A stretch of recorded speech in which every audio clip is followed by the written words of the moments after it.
திமுக தாழ முடியல, அதிமுக தாழ முடியல, பாஜக வந்து நான் மறுபடியும் பாஜக வந்தாங்க. தமிழ்நாட்டில் நாங்க சிறப்பா பலப்படுத்துறோங்க. பாரதிய ஜனதா தமிழ்நாட்டுக்கு மட்டும் இல்ல, இந்தியாவில எந்த ஒரு நாட்டுக்கும் தெரியல. பாஜக 10 ஆண்டு ஆட்சி, 10 ஆண்டு ஆட்சியில பாஜக செஞ்ச சாதனை என்ன? நரேந்திர மோடி 10 ஆண்டு நடந்த நாட்டு மக்களுக்கு பண்ண ஒற்றை என்ன சொல்லு? பாஜக அரசியல் என்ன? ஒண்ணு பசுமாடு, ஒண்ணு பாகிஸ்தான் நாடு. என்ன சொல்றாங்க ஒரு அமைச்சர் சொல்றான், மத்திய அமைச்சர், பாகிஸ்தான் வந்தான்னு தெரியும், வந்துட்டு அவன் பாகிஸ்தான் ஓடிட்டான் தெரியும், நான் அவன் எல்லையில போய் அவன் கழுத்தை எடுத்துருவேன். சரி, பாகிஸ்தான் வந்து ஓடிட்டான் கூட கழுத்தை எடுத்துருவேன். இந்த சீனாக்காரனுக்கான அதை பத்தி என்ன? அதை பத்தி மட்டும் பேசாது. இவன் வீரம் ரோசம் கோவம் எல்லாம் பாகிஸ்தான் மட்டும்தான். ஒரு நாள் சீனாக்கிட்ட கோவத்தை ஆரம்பிக்க. ஏன்னா அவன் ஒரிஜினல் ரவுடி. நீ அவன்கிட்ட வாழாட்டின மோடி வாழு, அமித்ஷா வாழு, ராஜ்நாத் சிங் வாழு, எல்லா நாளும் ஒட்ட வைக்குவேன். அருணாச்சல பிரதேசத்தை ஆக்கிரமிக்கிறாங்க. அருணாச்சல பிரதேசத்தை ஆக்கிரமிக்கிறான். அருணாச்சல பிரதேசத்துக்கு ஊழலுக்கு சீனா பேர் வைக்கிறான். சீனா வச்சுட்டாங்க. அவன் வீடு கட்டி புதுமலை பூங்கா பண்றான். மோடி வந்து கூப்பிடுறத அவர்தான் இவன் வந்துட்டு இருக்கு. ஆனா ஐயா மோடி அது குறித்து வாயே தரல. ஒரு அமைச்சர் சொல்றாரு, தப்பா புரிஞ்சுக்கிட்டீங்க, பேர் அவன் வைக்கலாம், சோறு நம்ம வைக்கிறோம், நீ தப்பா புரிஞ்சுக்கிட்டீங்க, அவன் பேர் வைக்கிறத நீ சீரியஸா எடுக்கக்கூடாது. அவங்க உண்மையெல்லாம் கூடாது, சும்மா செல்ல வச்சு போறாங்க. இது ஒரு அமைச்சர். இன்னொரு அமைச்சர் தெரியும்ல, அருணாச்சல பிரதேசத்தை வந்து சின்ன ஆக்கிரமிக்கிறாங்க. யாருக்கு அவங்க தப்பா சொன்னா? நாங்க தான் குட்டை விட்டுருக்கோம். குட்டைகளை வந்து தாங்க மாட்டானா? யார் சொல்றா? மத்திய ஆளக்கூடிய ஆட்சியாளர்கள். அன்பான சொந்தங்களே, பாகிஸ்தான் மீது பாயக்கூடிய இந்திய பெருநாடு, நாட்டை ஆளக்கூடிய பிரதமர் நரேந்திர மோடி சீனா குறித்து கண்டனம் தெரிவித்தது உண்டா? இல்லை. ஏன்னா சீனாவை இது பண்ணவே முடியும். சீனாக்காரன் வந்து இந்திய எல்லையை ஆக்கிரமிக்கிறான். அருணாச்சல பிரதேசத்தை தெற்கு திபெத் சொன்ன முடியாங்க. அது மட்டும் இல்லாம இந்திய ராணுவ தலையை வெட்டி எடுத்து போயிட்டான். இவ்வளவு கொடுங்கோன்மை செய்த பிறகும் கூட சீனாவுக்கு எதிராக இந்தியா ஆற்றிய உச்சபட்ச எதிர்ப்பு என்ன தெரியுமா? சீனா கூட கோபம் என்ன பண்ண தெரியுமா? டிக்டாக்கு தடை போட்டான். சீனா கிட்ட இவன் எதையும் பேச மாட்டான். எல்லாத்துக்கும் பாகிஸ்தான். 2014 நரேந்திர மோடி ஆட்சிக்கு வரதுக்கு முன்னாடி என்ன பேசினாரு? நாங்க வந்த கருப்பணத்தை ஒழிப்போம், லஞ்ச முறை இல்லாத சமூகம் படைப்போம், ஆண்டோன்றது 2 கோடி பேருக்கு வரவேற்கப்பட்டு தருவோம், அப்புறம் விவசாயிகள் குறைந்தபட்ச ஆதரவை உறுதிப்படுத்துவோம், விவசாயிகளின் லாபத்தை ரெட்டிப்பு மடங்காக உயர்த்துவோம். இப்படி ஏகப்பட்ட வாக்குறுதிகளை வாரி வழங்கினார் நரேந்திர மோடி. ஆனால் 10 ஆண்டு காலத்துல நாடு வளர்ச்சி பெறல, நாடு முன்னேற்றம் அடையல, நாடு ஏற்றம் அடையல, நாடு மிகப்பெரிய சரிவை சந்தித்தது. அதற்கு காரணம் தவறான பொருளாதார கொள்கைகள், தவறான நிலைப்பாடுகள். நவம்பர் 8, 2016 இதே போல இரவுல ஐயா மோடி இருக்கிறாங்க. தொலைக்காட்சி தோன்றி 500 தாள் செல்லாது, 1000 தாள் செல்லாது, நான் கருப்பணத்தை ஒழிக்க போறேன், இது கருப்பணத்துக்கான துல்லிய தாக்குதல், சர்ஜிக்கல் ஸ்ட்ரைக். அன்பான இந்திய மக்களே, 50 நாட்கள் பொறுத்துக் கொள்ளுங்கள். 50 நாட்களுக்கு உள்ளாக நான் கருப்பணத்தை ஒழித்து விடுவேன். அப்படி கருப்பணத்தை ஒழிக்க முடியாவிட்டால் என்னை பெட்ரோல் ஊற்றி கொளித்து விடுகின்றனர். நாட்டு மக்கள் கணக்கு பாருங்க. 50 நாள்ல கருப்பணம் ஒழிஞ்சிடும், இல்ல நாட்டை பிடிச்ச தூர விட்டுரும். எப்படி பண்ணலாம்? ஆனா 50 நாள் வச்சு கருப்பணம் ஒழியல. பெட்ரோலை ஊற்றி அவன் கொட்டியும் இல்லை, பெட்ரோல் சொல்லே இருந்தது. என்ன சொன்னாங்க போல, அந்த பணத்தை செல்ல ஆரம்பிச்சப்ப, அதாவதுங்க நாங்க பணத்தை செல்ல ஆரம்பிச்சிட்டோம். அறிவிச்ச பணக்காரன் அப்படி திகைச்சு போயிருப்பான். பெரிய பெரிய முதலாளி கருப்பணம் வச்சிருக்கவன்லாம் தூக்கம் எல்லாம் தவிப்பான். நாங்க பழைய காலம் செல்ல ஆரம்பிச்சுட்டு புதிய காலம் வந்து பேங்க்ல கொடுப்போம், ஏடிஎம்ல கொண்டு வருவோம். அப்ப அந்த பழைய காலம் கொடுத்து புதிய காலம் மாத்த கருப்பணம் வச்சிருக்கோம் வரமாட்டான். அப்ப எப்படி பார்த்தாலும் 4 லட்சம் கோடி 5 லட்சம் கோடி பணத்தை மாத்த ஆள் இருக்காது, அனாமத்தா கிடக்கும். அனாமத்தா கிடக்கிற பணத்தை நாங்க அள்ளிட்டு வந்துருவோம். ரிசர்வ் பேங்க் ஆஃப் இந்தியா கிட்ட பேசி கரெக்ட் பண்ணி அள்ளிட்டு வந்துருவோம். அப்ப 5 லட்சம் கோடி 4 லட்சம் கோடி பணம் வந்துச்சுன்னா அதை வச்சு நாட்டை வல்லவசா போடுங்க. ஆனா என்ன ஆச்சுன்னா 99 விழுக்காடுகள் வந்து பணத்தை மாத்திட்டு போயிட்டாங்க. வங்கிக்கு வராத பணம் 14,000 கோடி. 14,000 கோடி தான் மாற்றப்படாத பணம். ஆனா என்ன 5 லட்சம் கோடி வரைக்கும் மாற்ற மாட்டாங்க. 14,000 கோடி தான் மாத்தல. அப்படி மாற்றாத பணம் 14,000 கோடி, வரவு 14,000 கோடி, செலவு 21,000 கோடி. இந்த திட்டத்துக்கு உள்ளே 7,000 கோடி நஷ்டம். நாடு முழுக்க 100 கோடி மக்களும் பாதிப்படைங்க. சம்பாதித்த பணத்தை, தான் கஷ்டப்பட்டு சம்பாதிச்ச பணத்தை பேங்க்ல இருந்து ஏடிஎம் எடுக்க முடியாம கால் எடுக்க வச்சுட்டு மாறி கொண்டு 100கணக்கான பேர் செத்து போனான் நாடு முழுக்க. ஆனா அந்த மோடி ராத்திரி 8 மணிக்கு பணத்தை செலவழிச்சுட்டு விடியால 5 மணிக்கு கிளம்பி வினாடி விட்டார். நாட்டு மக்கள் நடத்திட்டு வந்துட்டான். இந்த பண வழிமுறை அமல்படுத்திய பிறகு நாட்டின் பொருளாதாரம் சீர்குலைந்து போனது.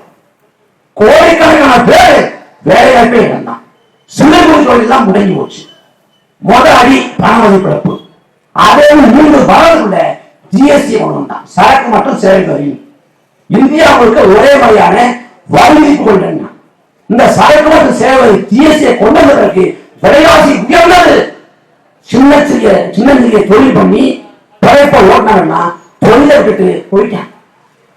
காரணம் மோடி அரசோட தவறான பொருளாதார நிலைப்பாடுகள், தவறான திட்டங்கள். இப்படி 10 ஆண்டுகள் நாட்டை சூறையாடினார். 2020 கொரோனா நோய் தொற்று உலகம் முழுக்க பரவி கொண்டிருக்கு. உலக நாடுலாம் பண்ணுது, திட்டம் போடுது, கூடி பேசுறான்.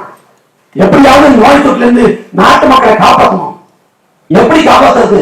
ஊரடங்கு உத்தரவு போட்டோம்னா சாப்பாடு என்ன பண்ணுவான், வாழ்வாதாரத்துக்கு என்ன பண்ணுவான், புலம்பெயர் தொழிலாளர்கள் எல்லாம் எப்படி வீடு திரும்புவான் அப்படின்னு பல வாராக உலக நாடுகள் கணக்கிடுது தம் நாட்டு மக்களை காப்பாற்ற. ஆனா 2020 கொரோனா நோய் தொற்று பரவி கொண்டிருக்கிற சமயத்துல ஐயா நரேந்திர மோடி என்னன்றாங்க, இங்க பாஜக விட்டு நாடு முழுக்க ஒரு மத வெறுப்பு பேசுது. முஸ்லீம் எச்சு திருப்பி கொரோனா பரப்புறான்.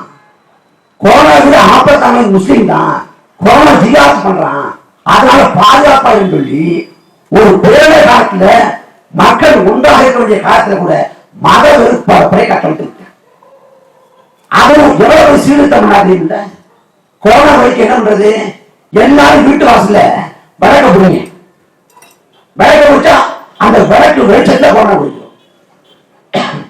அப்புறம் எல்லாரும் வீட்டு வாசல் கை தட்டுங்க. அப்புறம் என்னன்றாங்க, மருத்துவமனையில படுக்கை இல்ல, உபகரணங்கள் இல்ல, நாட்டு மக்கள் திண்டாதான். ஆனா மோடி என்னன்றாரு, ஹெலிகாப்டர் வச்சு மருத்துவமனை நடப்பு போடுறாரு. எவ்வளவு பைத்தியகாரத்தனம்! இவன் மத வெறுப்பு எங்க நிற்குது தெரியுமா? மேற்கு வங்கத்துல ஒரு பூங்காங்க, அந்த பூங்காவில 2 சிங்கம் இருக்கு. அந்த 2 சிங்கம் ஒண்ணு சேராம பார்த்துட்டு வழக்கு போறாங்க. ஏண்டா அது சேர்ந்தா 2 சிங்கம் சேர்ந்தா உனக்கா பிரச்சனை கேட்டா, ஒரு சிங்கத்துக்கு வந்து அக்பர், இன்னொரு சிங்கத்துக்கு பேரு சீதா. சீதா ராமோட சேரணும், அக்பரோட சேரக்கூடாது. அதனால 2 சிங்கம் சேராம பார்த்துட்டு சேர்ந்துட்டா எங்க மனசு முன்பட்டு. அன்பான சொன்ன கடைகள்லாம் பைத்தியகாரத்தம் இல்லையா? யானைக்கு மனம் பிடிக்கும் கல்வி விட்டுருக்கோம். பாஜக ஆட்சி பிறகு சிங்கத்துக்கும் மனம் பிடிக்குது, பிடிக்க வைக்கிறேன். எப்படிப்பட்ட செயல்பாடு! ராமபுரம் கட்டினான் அயோத்தியில. ராமபுரம் கட்டி முடிச்சுட்டு மதியம் 12 இருந்து 1:30 வரைக்கும் நம்ம ராம கோயிலை சாத்தி விட்டுறான். ஏன்னா விடிய 4 மணிக்கு 5 மணிக்கு ராம எழுந்திருச்சாரு, ரொம்ப சோர்வா இருப்பாரு. ஒரு 1 மணி நேரம் ஓய்வு எடுத்துங்க. நாட்டு மக்கள் வரிப்பணத்துல நாட்டு மக்களின் காசுல ராமர் கோயில் கட்டான். ராமர் கோயில் கட்டி யாருக்கு என்ன லாபம்? யார் கட்ட சொல்லி போறாங்க? மக்கள் வரிப்பணத்தில் மக்கள் உழைப்பில் கட்ட வேண்டிய அவசியம் இல்லை. எதுக்கு? ஏன்னா நாட்டுல ராமரை சொல்லி நீ வாக்கு வேட்டையாடணும். கேட்க சொல்ற, அயோத்தியா தான் ராமர் பிறந்தாரு. அயோத்தியா மட்டும் இல்லை, அகில உலகத்துல ராமர் எங்கேயுமே பிறக்கல. ஏன்னா பிறப்பதற்கோ இறப்பதற்கோ அவர் மனிதனும் அல்ல, கடவுளும் அல்ல. மாறாக அது இதிகாச புராண கதாபாத்திரம், கேரக்டர் அவ்வளவுதான். ஒருத்தர் ஒரு காரியம் எழுதாரு, ஒரு நாவல் எழுதாரு. அந்த நாவல கூடிய கதாபாத்திரம் ராமர். அதை கை கம்பன் ஒருத்தர் கம்பராமன் எழுதாரு. இந்த வால்மீகி ராமாயணமும் கம்பராமனும் மாறுபடும். ஆனா இந்த ராமர் கதாபாத்திரத்தை எடுத்துக்கிட்டு நாங்க ராமர் ஆட்சியை கொடுக்க போறோம், நாங்க வந்து ராமர் கோயில் கட்டப்படும் சொல்லி 4 நூற்றாண்டுகளமா அரசியல் பண்ணி நாட்டை வச்சுட்டேன். ராமர் பிறந்தா சொல்றேன் நிலங்கிறது 2.25 ஏக்கர் தான்.